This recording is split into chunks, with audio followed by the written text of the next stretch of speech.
Well, welcome to Risk and Awareness Week, and this session in particular. My name is Jack Jones. I'm the chairman of the FAIR Institute, and my background, just very briefly, is I've been a CISO for 3 different companies, spanning 10 years total, and I've been in technology and risk-related field for almost 35 years. So hopefully I have something useful to share here. And with that said, I'll get started, but very briefly, as I go through, don't hesitate to open the questions and comments window and share any questions or comments you have as we go along. So with that, let me start with this question: what is the cost of a $5 million risk management program? And that might seem like an odd question, or rhetorical in nature because, well, it's $5 million. But in fact, when you stop to think that every dollar spent on managing the risk an organization has is a dollar that can't be spent on growing the business or other organizational imperatives, the opportunity cost is real. And, you know, a very sort of quick and dirty back of the napkin check on this, you know, the actual cost when you include opportunity cost can easily be twice this accounting cost, if you will. So the economic costs of risk management can be significantly higher than just the accounting costs. And with that in mind, I think it should be obvious that it's especially important for us as a profession to be cost effective. I mean, those resources need to be effectively spent, or why are we here? Because in a sense, we would be adding waste and a form of risk to the organization if we're not doing our jobs well. So with that as a backdrop to the rest, you know, the risk landscape is in fact complex, dynamic, and we have limited resources, which means that we have to be really good at prioritizing our risk management concerns and then choosing cost-effective solutions. When we're not, as I said, we're imposing a certain amount of waste and a form of risk to the organization. Now, certainly there's, well, hopefully at any rate, there's value coming from those investments too, value in the terms of reduced loss, exposure to loss, and experience of loss. But a big problem I believe we face as an industry is that the important stuff that we should be focusing on and the solutions that we should be choosing from, you know, the ability to recognize those and execute on them really is lost in a lot of noise. And so that signal to noise ratio in our profession is, I believe, problematic. And I'll explain why that's true as we go along. So some of the obstacles to cost efficacy. One of the first, and a pet peeve of mine, is nomenclature, our use of the word risk, for example. And I don't know if any of you have seen this movie, The Princess Bride, but there's a point in there that I think is well suited to our situation, and that is, you know, the actor here says, "You keep using that word. I do not think it means what you think it means." And so let me give you an example. I like to put this list or a list like this in front of audiences at conferences and ask the question, which of the following are risks? And invariably, the answer I get is all of them. But in fact, none of them are risks. They're all part of the risk landscape. You can combine them in one form or another to describe real risks, but by themselves, they aren't risks. And the upshot here is that when we conflate these things or munge them together into an amorphous, quote unquote, risk, we lose any opportunity to prioritize amongst them or measure them effectively. And if that's our starting point, then we have a real problem. And when I go into organizations and I look at their risk registers, without exception, the risk registers are chock full of things like this, control deficiencies primarily, that they're characterizing as quote unquote risks. And they slap a likelihood and impact, next to these quote unquote risks, because those are required fields in most risk registers. And yet when you really poke at them, and if you challenge the people who are managing these risk registers, how did you come up with high probability and medium impact or something like that? They have nothing to stand on. And they know it too. It can be a very uncomfortable conversation for them because, those are required fields and they just put ratings in there that they really can't defend. And generally they're aware of that and a little embarrassed by it, or they should be at least. And, but that, the risk register tends to be, or is intended to be, a critical piece of the risk management program. These are the things that we have to manage and care about. And these here are the most important ones in that list and such. But when the list is broken just by its content, then that puts organizations in a really tough spot. And we found that one of the most useful things an organization can do when they really decide to tackle risk in a more rigorous manner, more cost-effective manner, is reconciling and cleaning up the risk register. And it can be an enlightening experience and incredibly helpful. So if those aren't risks, what are risks? So let me provide a little clarity on that. So first of all, let me ask, what is the classic formula for risk? And some of you might, at this point, as you're watching this, enter into the chat window or the comments window.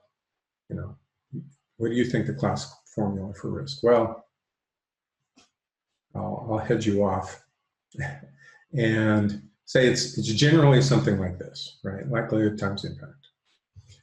But likelihood and impact of what? Well, the loss event scenarios. Loss event scenarios are the only thing you can assign likelihood and impact to. Nothing else makes sense. Just logically, it breaks down if you assign a likelihood and impact to anything else. That bad password, trying to assign a likelihood and impact to that, it's not going to stand up to any sort of scrutiny, right? Those outdated policies, likelihood and impact assigned to that. Now, you can certainly assign a likelihood to it, right? Likelihood of outdated policies in some organizations can be pretty high, but the impact is specific to a scenario, where loss occurs.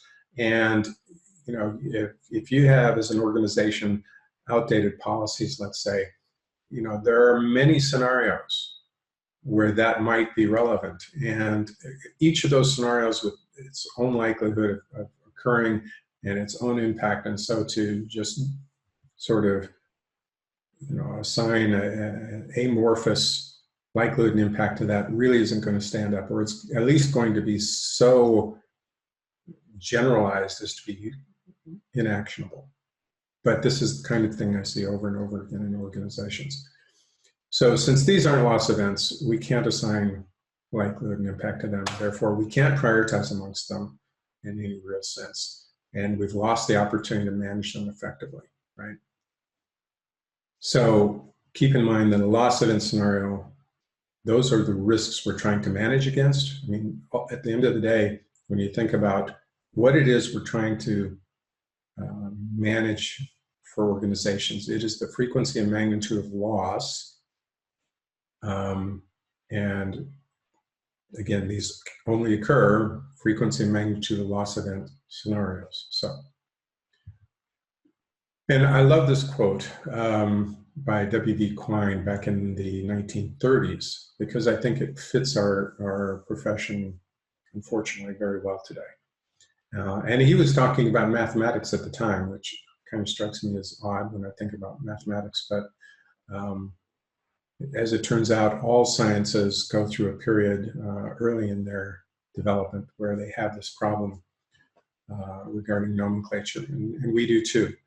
And for us to evolve to a truly mature practice and profession, we have to get past it. We have to treat this as a foundational challenge that needs to be overcome. Until we do, our ability to measure effectively and therefore manage effectively and make well-informed decisions is crippled. So other problems we face, checklist mentalities. You know, I see organizations, you know, constantly referring to this framework or that framework, which these frameworks tend to be lists of good practices. And, you know, the idea is the more boxes we can check, the quote unquote more mature we are, and therefore the more effective we are. Well, you know, logically, it makes sense that the more boxes you can legitimately check, legitimately being an important word,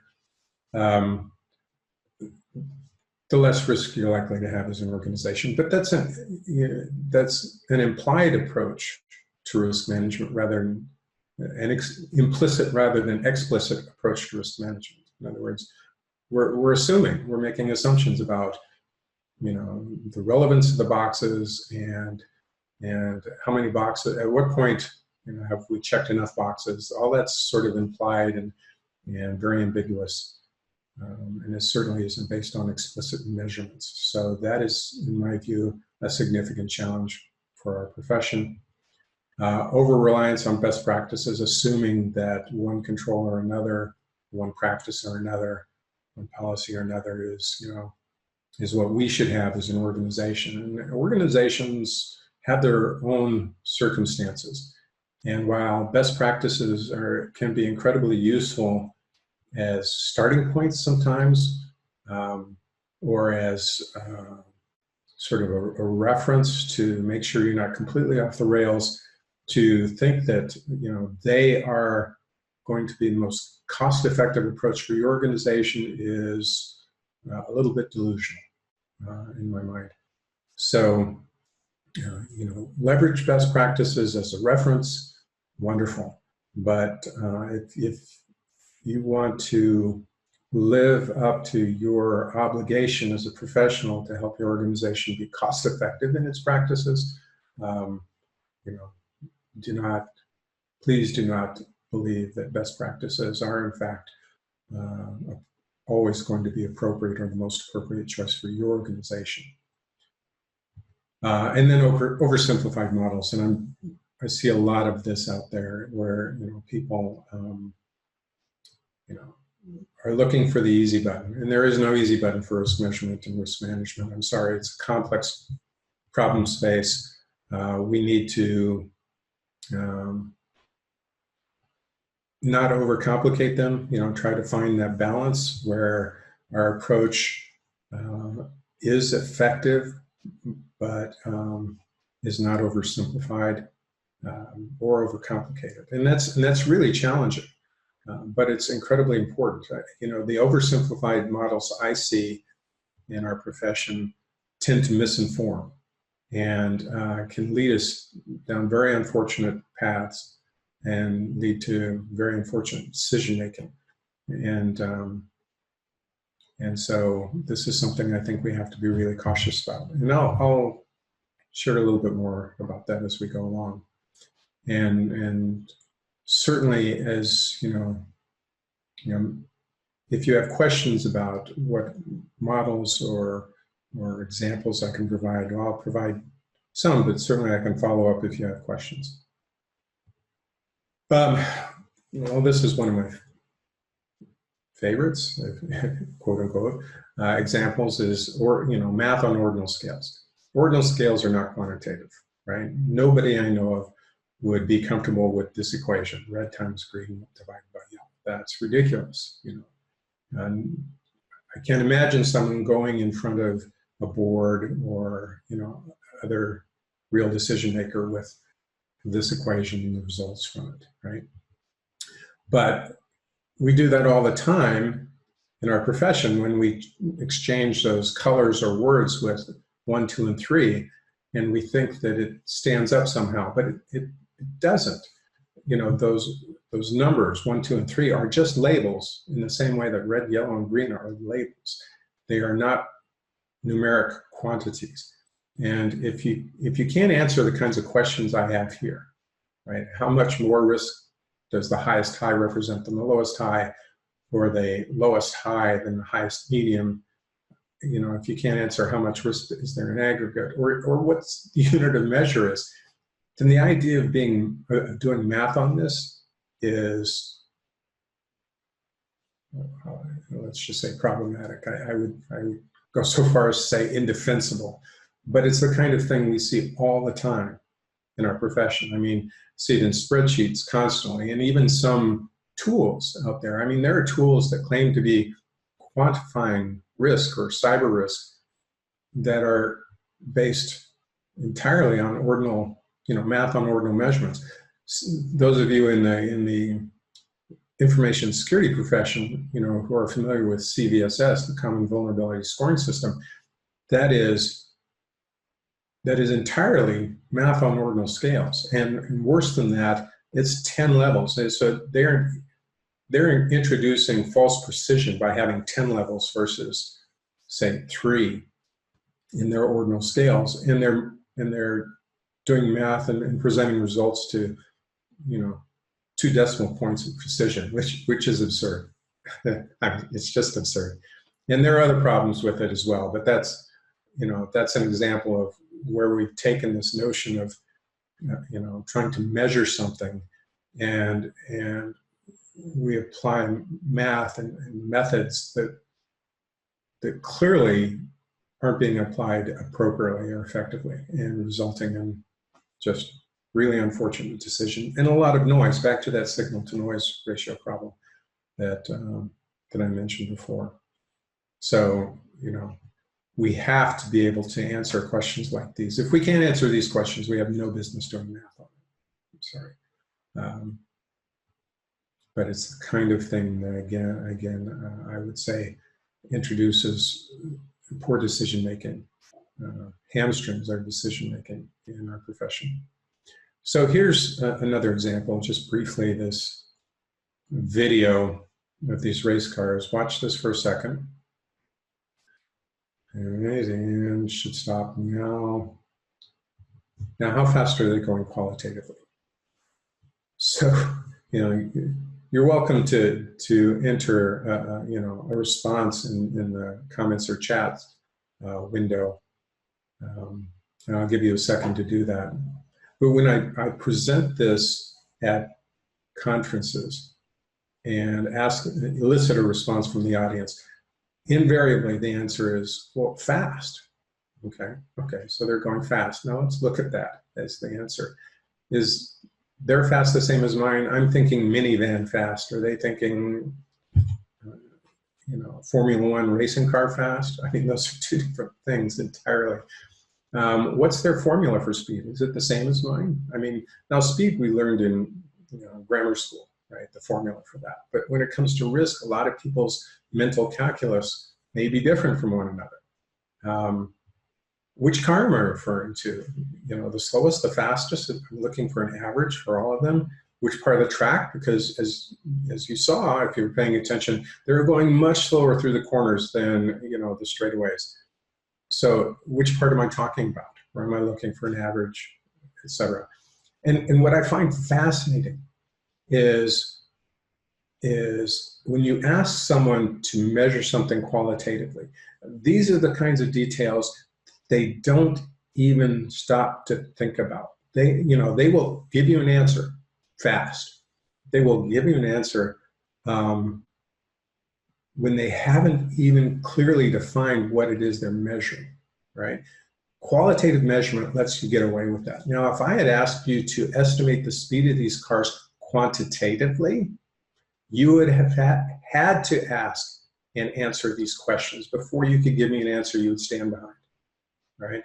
So I just find it fascinating that just the nature of the answer you're asked to provide or that you assume you should give dramatically affects sort of the rigor with which you're defining what it is you're measuring.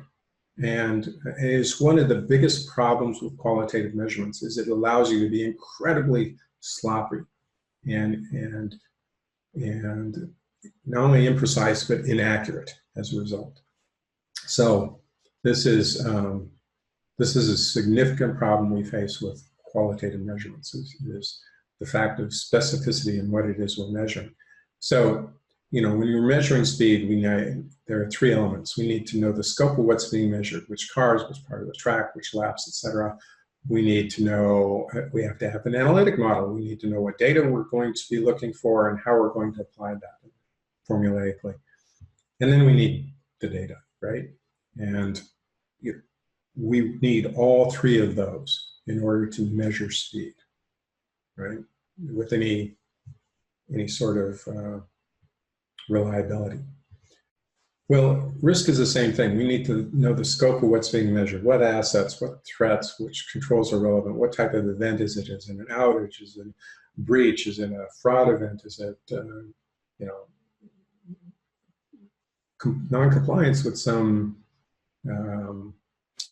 regulatory model? We need to know the data and how we're going to apply the data, and then we need data of some form. But the bottom line here is, again, we have to scope this stuff, with a certain amount of rigor before we can measure it. Otherwise, whether we're measuring it qualitatively or quantitatively, because otherwise the results should not be relied upon. And again, I see this over and over again in our profession where people are just tossing out qualitative measurements, wet fingers in the air, high, medium, low, and they haven't even clearly defined what it is they just measured, not in their own minds. And I don't know about you folks, but being in the profession for as long as I have, I can't count the number of times I've sat across from someone in a conference room and had what essentially boils down to a religious debate about whether something is quote unquote high, medium, or low risk. And those situations where you're having that kind of debate with someone else, the person sitting across from you, odds are they are not the idiot you think they are. And odds are you're not the idiot they think you are. The odds are incredibly good that at least a big part of the problem is you're making entirely different assumptions about what's being measured, right? And so one of the big values I've found to, more rigor and using the FAIR model, which I'll talk about here in a few minutes, one of the huge advantages right out of the gate is it changes those conversations from being sort of this religious argument to getting first clarity on what it is you're talking about. And then you can talk about data and all this stuff that where there might be disagreement, and very often, though, there isn't when you have clarity around what it is you're measuring and talking about. So, what is the most common risk measurement model? Well, it's this. It's the mental models of whoever's waving the wet finger in there. We don't know what assumptions are being made, what formula they're applying, what data they're using. That is, again, sort of a fundamental problem in our industry. And if we can get these mental models calibrated so that everybody's thinking about risk in the same way and scoping things explicitly and openly so that we know what assumptions are being made, what data are being applied, what formulas being used, it completely changes the conversations that take place and provides much greater confidence in the conclusions and the recommendations and all that good stuff. But just the sort of uncalibrated mental models, which tends to be, by far the most commonly used model for risk measurement, we have to address that.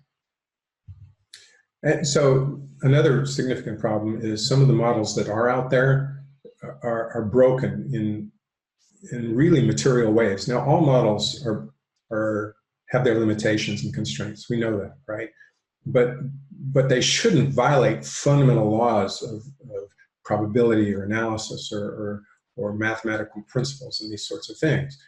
So here's an example of a model. Now, I'll tell you what model this is here in a minute, but let's just look at it for a second.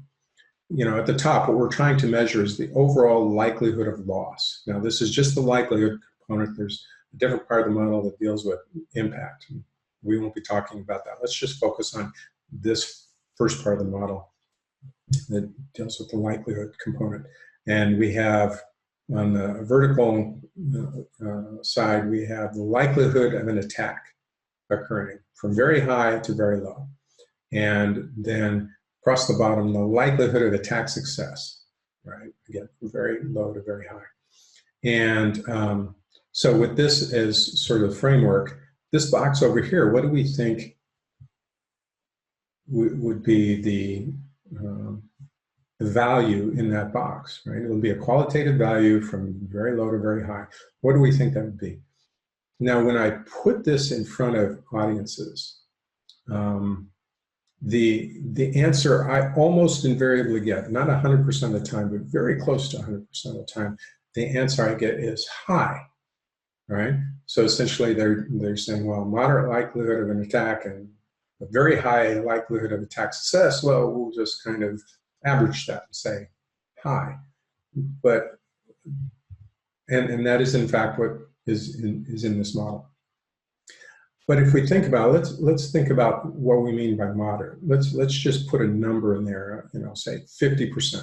So if we said very high was somewhere around 100% and very low was somewhere around 0, well, it would make sense that moderate is somewhere in the middle. Let's just choose 50%. So 50% likelihood of an attack in some time frame. Okay, great. Now, if we do the same sort of thing across the bottom, where very low is near 0 and very high is near 100% and moderate is near 50%. So we have nearly 100% likelihood of attack success for an event that's 50% likely. If you think about that, there is no way that value, that overall likelihood can be greater than 50% because the likelihood of an attack occurring is 50%.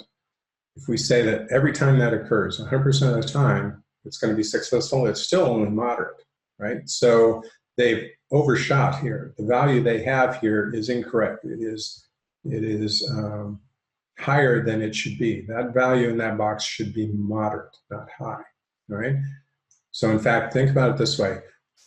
No value in the outcomes, you know, the matrix itself, none of those values across the rows can be higher than the leftmost value there, right? So in that moderate row, the highest value you can have anywhere in that moderate row is moderate. It cannot be higher than that, logically, right? But they've failed that test in several places. And in fact, if you actually look at this numerically and just back in the napkin, very simple sort of thing, every place where it's red, they got it wrong. Okay, so more than half the time, this model, this part of this model will give you inaccurate results. And this is NIST 800-30, courtesy of NIST, all right? And this isn't the only place NIST has problems, but this is sort of the most obvious. But it's the kind of thing, again, I see going on in our profession that just leads to really poorly informed decisions. And something like this is so simple to fix. But, you know, as a profession, we don't tend to want to go back and correct our mistakes sometimes. So at any rate, moving on. So I've mentioned FAIR, Factor Analysis and Information Risk, which is this model I began creating when I was CISO of Nationwide Insurance in the early 2000s, because I was getting questions from executives that I had incredibly lame and indefensible answers for. They wanted to know essentially what they were getting for their investment in cybersecurity. And I didn't have an answer, so I, being the curious kind of person that I am, I began digging in and learning about Bayesian analysis and actual quantitative measurement and such, which I had no background in, and developed this model for risk measurement that is now FAIR. And this is part of the model. It goes to deeper levels of abstraction, but generally speaking, people operate or apply the model at this level of abstraction. You don't typically need to get into the weeds, but it's nice to have the deeper levels of abstraction when you do need to get into the weeds. But generally, you don't have to. And there, as with almost anything else, you know, in risk measurement, there are diminishing returns for a level of effort after a point. And so we encourage people to be as simple in their application of FAIR as they can be, given their time and resources and what it is they're trying to measure. So, but you know what this is essentially identifies sort of the measurable elements that you would use to arrive at risk, which it defines as the probable frequency and probable magnitude of future loss. That's how FAIR defines risk. And then each of these terms within the ontology has, again, a very explicit definition, which is intended to do a couple things. First of all, you know, get clarity around what it is we're measuring, and also to help in those conversations and the dialogue that goes around or can revolve around risk measurement when you're having to defend an analysis or that sort of thing, which very often we do, right? When we come up, especially when we're using numbers in our analyses, very often the executives we're presenting to want to make sure it's not smoke and mirrors, that we've done our homework. And so having this sort of relatively highly precise definitions and clarity around scope of what we're measuring and so on goes a long, long way to being able to defend the results. And you can see that it has the frequency side of the equation and the magnitude side of the equation. And you may ask yourself why I used the word frequency rather than likelihood on that side of the equation.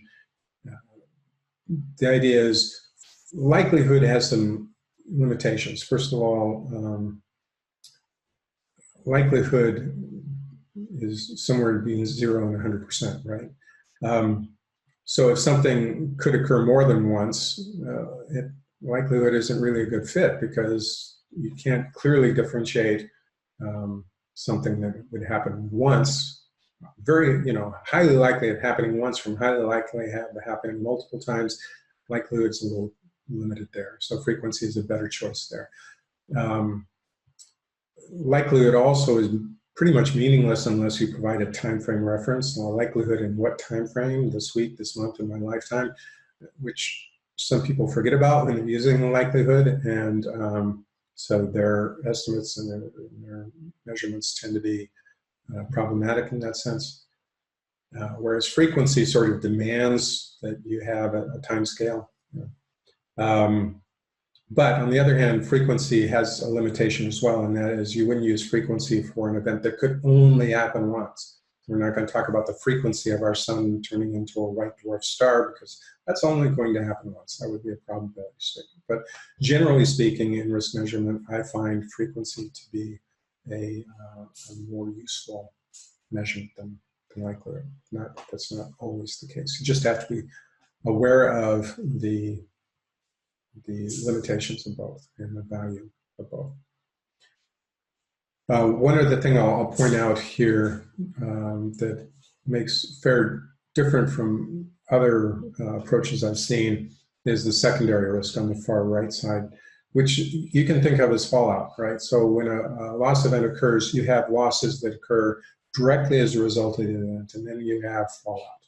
And these might be, you know, reputation damage related, they might be legal fines and judgments sorts of things, but you know, it's really important in my experience to carve that out as a separate analytic component, because if you just slap it into the primary loss, i.e. you assume that this is going to happen every time, you tend to, certainly in some types of scenarios, dramatically inflate the actual loss exposure. So in order to be more accurate, I found secondary risk or fallout to be an important separate component. So use cases for fair, here's an example. It's the kind of thing that organizations face all the time, right? Where they have multiple control deficiencies or problems that they have to deal with, and they have limited resources. So which should they fix first? Now, when I present these two scenarios or concerns in front of audiences, live audiences, it's fascinating to watch what transpires, because very often the audience almost breaks into fistfights over which of these is more important, and which is fascinating. But if you actually did the analysis, now these come from a real world organization, and without kind of knowing the specifics, it would be easy to, again, make assumptions that are inappropriate assumptions. But the bottom line is, even in the organization where this situation occurred, they both just said, well, those are both high risk. Okay, that was going in point. But when you actually went in and did the analysis using FAIR, there was more than an order of magnitude difference in the loss exposure associated with these two problems. When you define the loss event scenarios these problems were relevant to, and actually did the analysis, more than an order of magnitude difference. That's exactly the kind of noise I'm talking about. When we slap qualitative labels on things, especially without clearly scoping them and actually doing analysis around them, we, at the very least, things get tossed into, the high bucket that you can't differentiate, quote unquote, the highs from one another effectively, when the difference can be material. So this is one example. But let's say that we decided to work on this one, and we identified a solution. It was going to cost $750K in the first year. Is this a good spend? Or, I mean, how much risk does that buy down, right? And again, unless we do quantitative analysis using that, we aren't going to be able to answer the question in any sort of defensible way. And we can see that in this case, for every dollar we spend on it, we're on average buying down $14 of loss exposure. If we look at the worst case dimension of loss, we're actually getting a lot more value than that. So again, this comes from real world analysis where I was the CISO and I did this analysis and presented these results to management. That was the easiest money I ever went after. They said, well, of course we're going to spend that money, right? So again, the kind of thing you cannot do with qualitative measurement, ROI analysis or cost-benefit analysis can only be done with quantitative analysis. So the FAIR Institute offers a free risk analysis learning tool called FAIR-U, which you can find at this URL. And I think I'm running a little short on time, so I will just briefly jump to that. Okay, there we go.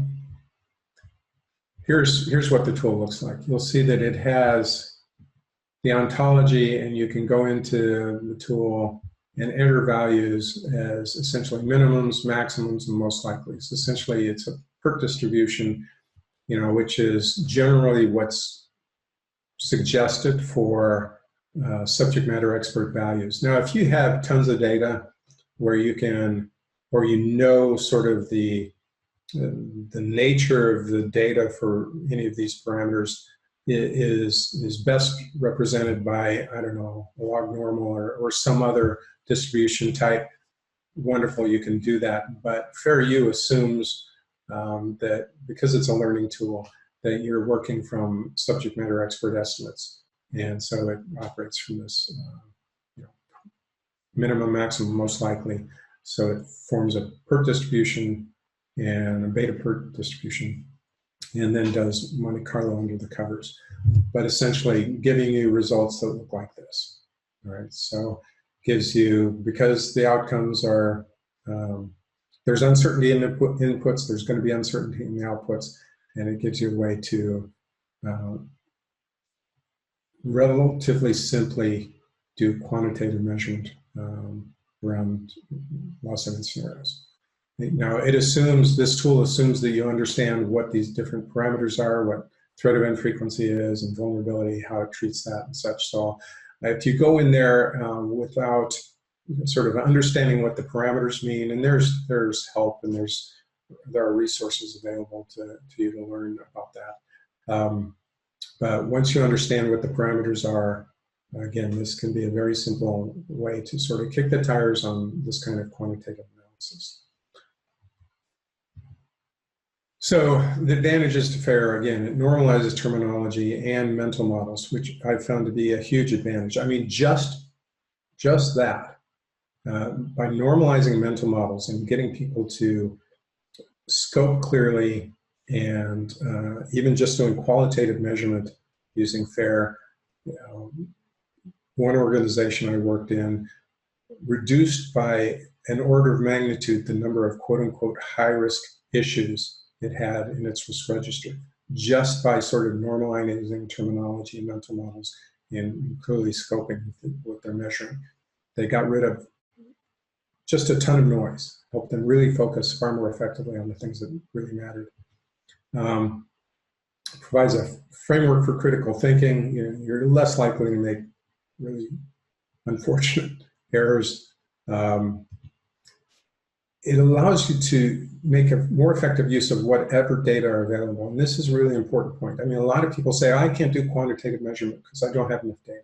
We're not mature enough, whatever the case might be, which is, fortunately, all of that is not true. You have data, right? Otherwise, how would you come up with quote unquote medium or high, right? There is some consideration of data in those, wet fingers in the air. So whatever data you have, you need to use effectively, and FAIR helps tremendously with that. More data you have, wonderful, right? But you still have to, at the end of the day, organizations still have to prioritize. And you have whatever data you have, so you need to make the best use of it that you can.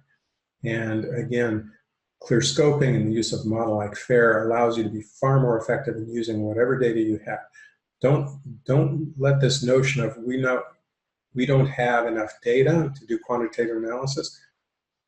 Don't let that fool you. That's just incorrect. And so recognize, okay, maybe you need to work on having better data. Wonderful, but let's make the best use of the data we have. And again, something that FAIR is wonderful at, which improves your ability to prioritize and focus. And one thing I'll point out too, that is not a replacement for good practice frameworks. The checklists, the NIST CSFs, the ISO whatevers, the COBITs, the PCI DSS, whatever framework you're beholden to, those are wonderful for identifying deficiencies in your practices and controls, right? But none of them help you to answer the so what question, right? You've gone through an assessment, you've identified these deficiencies, which ones matter most, right? None of the frameworks help you with that, right? That's where FAIR comes in. FAIR allows you to answer the so what, so that you can prioritize kinds of things you identify through these frameworks.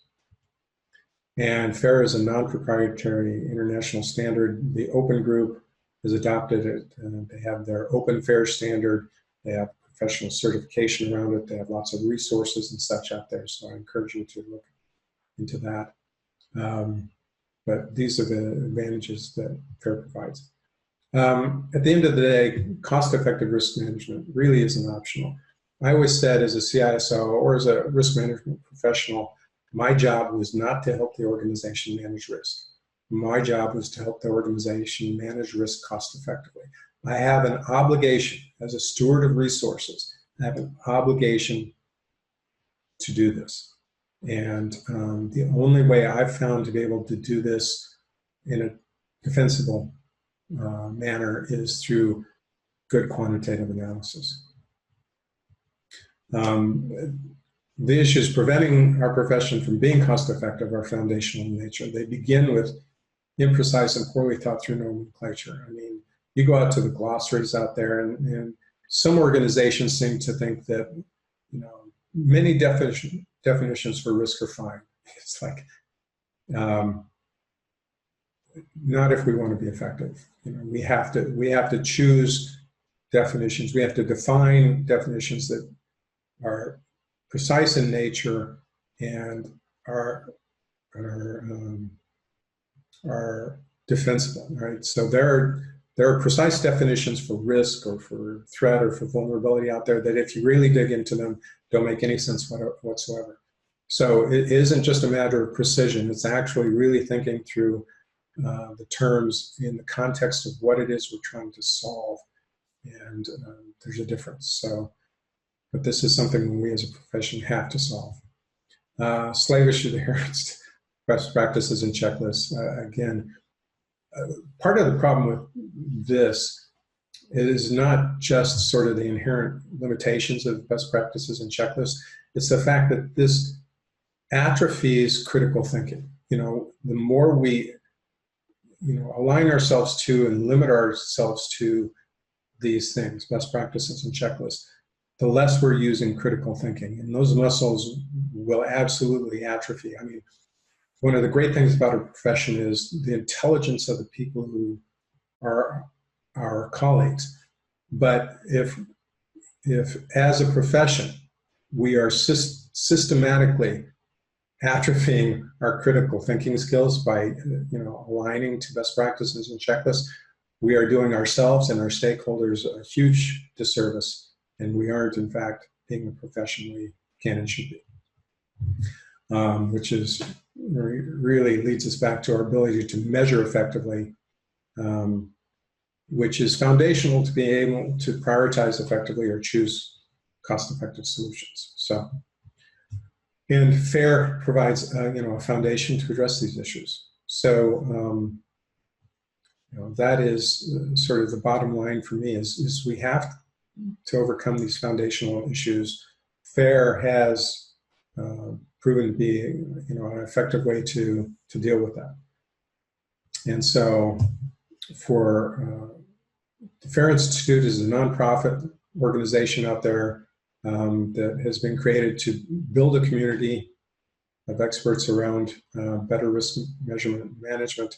There's no cost to join. There's over 6,000 members globally, lots of resources, local chapters in large cities around the world, growing constantly, and there are active work groups as well. So I encourage you to look into that and join and contribute and learn from the others in the community. Resources, well, the FAIR Institute has a lot of resources, huge, over 400 blog posts. The Open Group, lots of resources. Risk Lens has resources for learning and whatnot, and offers a commercial software as a service tool for measuring risk based on FAIR. And then there's a book I co-authored with Jack Hoynd on FAIR. And then, of course, Douglas Hubbard and Mr. Severson wrote an excellent book that you can get your hands on as well. So great resources out there. I encourage you to look into. And certainly if you have questions, please feel free to type them into the comments or chat portion of this conference web system, and I'd be happy to answer those. So hopefully you found this useful and interesting, and go forth and manage risk. Thank you.